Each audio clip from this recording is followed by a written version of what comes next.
Halo kawan-kawan semua, selamat datang di Rumah Jurnal, sebuah channel yang membahas tentang bagaimana cara menulis artikel jurnal dan tugas akhir kuliah.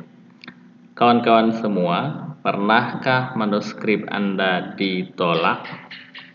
Kalau ya, Anda tidak sendiri, sebab hampir semua penulis artikel jurnal pernah mengalami kenyataan bahwa manuskrip yang mereka submit itu ditolak.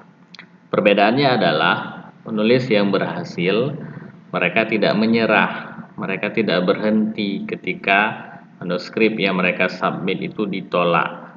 Yang mereka lakukan adalah mereka pelajari mengapa manuskrip mereka itu ditolak, kemudian mereka revisi, kemudian mereka perbaiki, lalu mereka submit ke jurnal yang lain. Adapun penulis yang gagal, ketika manuskrip mereka ditolak, mereka pun menyerah, mereka tak mau belajar lagi, dan akhirnya jadilah manuskrip mereka itu memang tidak pernah dipublikasi. Dan tentu kita tidak ingin menjadi penulis yang gagal. Oleh karena itu, dalam video kali ini kita akan membahas tentang mengapa manuskrip yang kita submit itu ditolak, dan sekaligus kita juga akan belajar tentang bagaimana caranya agar penolakan ini tidak lagi terjadi di masa-masa yang akan datang. Kawan-kawan, mari kita mulai. Nah, ada sejumlah alasan mengapa manuskrip yang kita submit itu ditolak. Pertama, karena isu lokal. Artinya, manuskrip yang kita submit itu memiliki fokus sektoral atau geografi yang terlalu sempit. Artinya, isu yang kita angkat dalam manuskrip kita itu adalah isu lokal. Nah, pertanyaannya, apakah tidak boleh mengangkat isu lokal dalam artikel jurnal? Jawabannya sangat boleh. Bahkan dalam beberapa penelitian studi kasus yang diangkat justru isu lokal, dan itu diterima. Artinya manuskrip yang mereka submit itu diterima dan kemudian dipublikasi. Lalu kenapa manuskrip yang mengangkat isu lokal itu ditolak? Jawabannya di antara lain karena mungkin penulis ya memang menulis tentang isu lokal, tapi mereka tidak menghubungkan isu lokal yang ada dalam penelitian mereka itu dengan kebijakan atau debat teori yang saat ini sedang berlaku atau sedang tren di level internasional. Jadi singkatnya, mereka menulis tentang isu lokal, tetapi apa yang mereka tulis itu tidak memiliki kontribusi apapun terhadap pembaca internasional. Maka apa yang mereka tulis itu dianggap hanya berlaku untuk daerah mereka, tetapi tidak berlaku, tidak bermanfaat, tidak memberikan kontribusi apapun terhadap pembaca internasional. Maka kata kunci yang perlu kita tekankan di sini adalah international readership. Artinya apapun yang kita tulis, pertanyaannya adalah apakah yang saya tulis ini bermanfaat untuk pembaca internasional. Kalau ya, kemungkinan besar akan diterima, tapi kalau tidak, kemungkinan besar akan ditolak. Sebab berbicara tentang masalah artikel jurnal, maka jangan lupa bahwa pembaca kita itu bukan satu negara. Pembaca kita itu lintas negara dan isunya adalah isu internasional. Sehingga perlu kita pertimbangkan ketika kita menulis artikel jurnal, pertimbangkanlah bahwa pembaca kita itu adalah pembaca internasional, sehingga kita perlu menyesuaikan dengan kebutuhan para pembaca ini. Ini yang pertama. Kemudian hal lain yang menyebabkan artikel manuskrip yang kita submit itu ditolak adalah karena persoalan novelty. Artinya tidak ada kebaruan, tidak ada inovasi dalam manuskrip yang kita submit, makanya ditolak. Jadi bisa jadi orang ketika melakukan submission, mengirimkan manuskrip mereka dalam penelitian tersebut mereka telah menerapkan konsep atau metode yang terbukti benar, tetapi mereka tidak menawarkan konsep atau metodologi yang terbarukan. Artinya tidak ada inovasi, tidak ada kebaruan dalam metodologi atau konsep yang baru yang mereka tawarkan dalam penelitian tersebut. Makanya manuskrip yang mereka submit itu ditolak.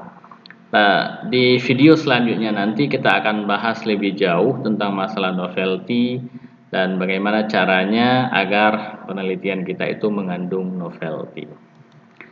Nah, hal lain yang menyebabkan manuskrip kita itu ditolak adalah referensi. Apa masalah dengan referensi? Misalnya, referensi yang kita gunakan dalam manuskrip kita itu tidak up to date. Artinya referensi tua, tidak referensi yang kita gunakan itu bukan referensi yang baru, padahal kita tahu bahwa artikel jurnal itu haruslah up to date. Kemudian kadang-kadang penulis juga tidak menunjukkan usaha serius untuk menghubungkan apa yang mereka tulis itu dengan current debate, dengan debat yang saat ini sedang berlangsung di level internasional. Atau kadang-kadang mereka juga tidak mengutip dalam menulis artikel jurnal itu, mereka tidak mengutip karya orang lain yang sudah dipublikasi, apakah di jurnal target mereka atau di jurnal lain yang sejenis. Jadi ini penting dalam kita menulis artikel jurnal, kita juga harus mengutip karya orang lain yang sudah dipublikasi, apakah di jurnal target kita atau di jurnal lain yang sejenis. Saya contohkan ini misalnya, ini ada jurnal RALS. Ini jurnal bagus dan sudah masuk Q2. Tetapi apa yang terjadi? Coba kita lihat, ketika kita submit manuskrip kita ke jurnal ini, maka ada checklist yang perlu kita isi tapi juga perlu kita lakukan. Kita lihat checklist nomor 1. Apa yang disampaikan di sini? Saya sudah mengutip setidaknya 2 artikel jurnal yang terkait dari jurnal RALS. Jadi artinya apa?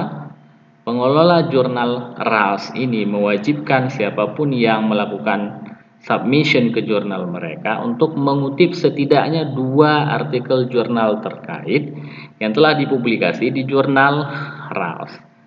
Jadi perlu kita kutip artikel dari jurnal target kita. Tujuannya apa?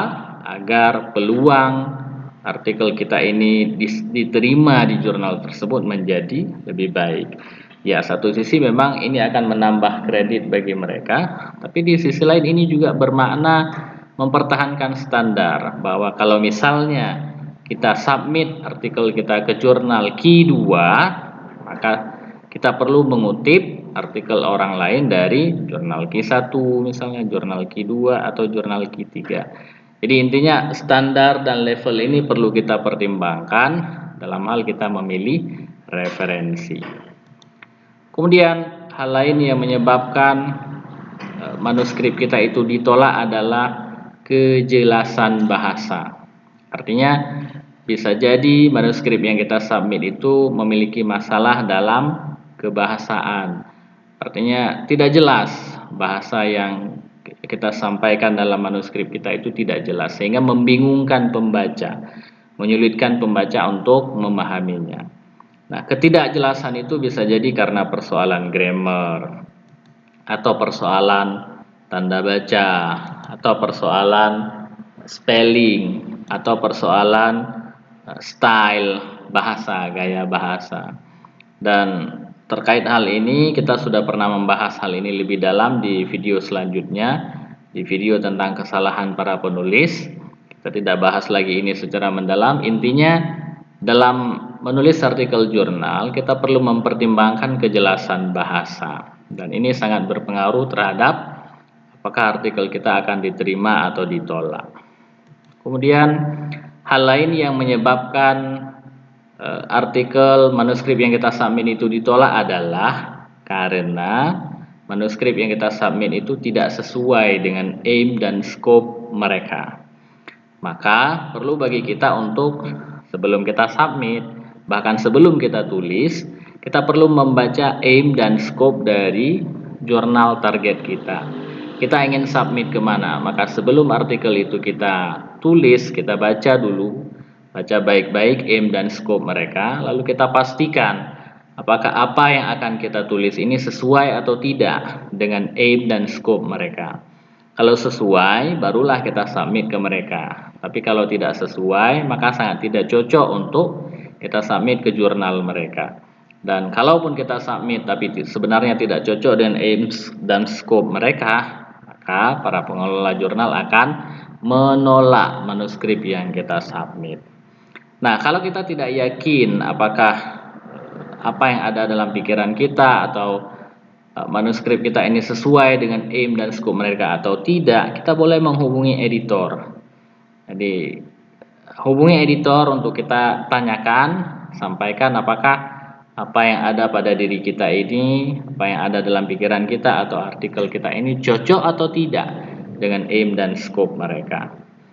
Oke. Kemudian hal lain yang menyebabkan mengapa manuskrip yang kita submit itu ditolak adalah karena tidak sesuai dengan guideline.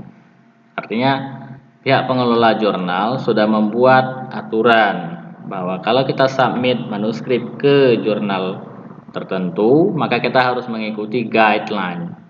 Maka perlu bagi kita untuk membaca guideline secara baik, baca dengan seksama, kemudian kita ikuti apa yang disampaikan dalam guideline atau template tersebut. Jadi sebagian jurnal hanya menyediakan guideline, tapi sebagian jurnal lain juga menyediakan template. Jadi kita baca dan kita ikuti. Dan kalau kita mau membaca dan mengikuti template dan guideline yang mereka sediakan, ada beberapa manfaat yang akan terjadi. Pertama, itu akan menghemat waktu para pengelola jurnal karena mereka sudah membuat format tertentu, dan kalau kita mau mengikuti format mereka itu akan menghemat waktu mereka. Kedua, sebenarnya itu juga menghemat waktu kita karena kalau kita mengikuti guideline atau template yang sudah mereka sediakan, maka manuskrip kita itu akan sekali jadi. Artinya sekali kita buat langsung sesuai dengan guideline mereka. Tapi kalau misalnya kita tidak mengikuti template atau guideline mereka, lalu kita submit dan mereka bisa jadi akan minta revisi atau langsung ditolak. Sehingga kita perlu melakukan satu pekerjaan dua kali. Artinya tadi sudah kita buat sekali, sekarang kita buat lagi, dan itu akan membuang waktu kita. Sekaligus kalau kita mau mengikuti guideline atau template yang mereka sediakan, maka peluang manuskrip kita diterima di target jurnal tersebut akan lebih besar. Jadi ikutilah guideline dan template yang mereka sediakan, sehingga ada kemungkinan manuskrip yang kita submit itu diterima. Kemudian hal lain yang menyebabkan mengapa sebuah manuskrip itu ditolak adalah similarity index yang tinggi. Similarity index itu artinya tingkat kesamaan antara manuskrip kita dengan manuskrip orang lain yang sudah dipublikasi. Nah, sebagian jurnal membuat kebijakan, misalnya mereka hanya menerima similarity index maksimal 25% misalnya, atau 20% misalnya. Nah, kalau jumlah ini terpenuhi, misalnya mereka buat batasan 25%, lalu kita kirim manuskrip kita lebih dari 25% misalnya, maka bisa jadi mereka akan langsung mereject. Atau ada juga jurnal yang mereka tidak langsung mereject, tapi meminta kita untuk merevisi dan submit ulang. Intinya, kalau similarity index-nya tinggi, maka ini menjadi masalah dan ada kemungkinan ditolak oleh pengelola jurnal. Maka perlu bagi kita untuk mengikuti kode etik dunia akademik. Setiap kita kutip, maka kita perlu tuliskan nama penulis dan segala macam secara benar dan mengikuti prosedur. Dan kita perlu menghindari plagiasi. Oke kawan-kawan, jadi setidaknya itulah beberapa alasan mengapa sebuah manuskrip yang kita submit itu ditolak. Mudah-mudahan Anda belajar sesuatu dari video ini. Mudah-mudahan video ini bermanfaat. Jika ada pertanyaan atau komentar, silakan tulis di kolom komentar dan kita akan bahas lebih jauh tentang bagaimana cara menulis artikel jurnal di video-video selanjutnya. Itu saja, terima kasih, sampai jumpa, salam.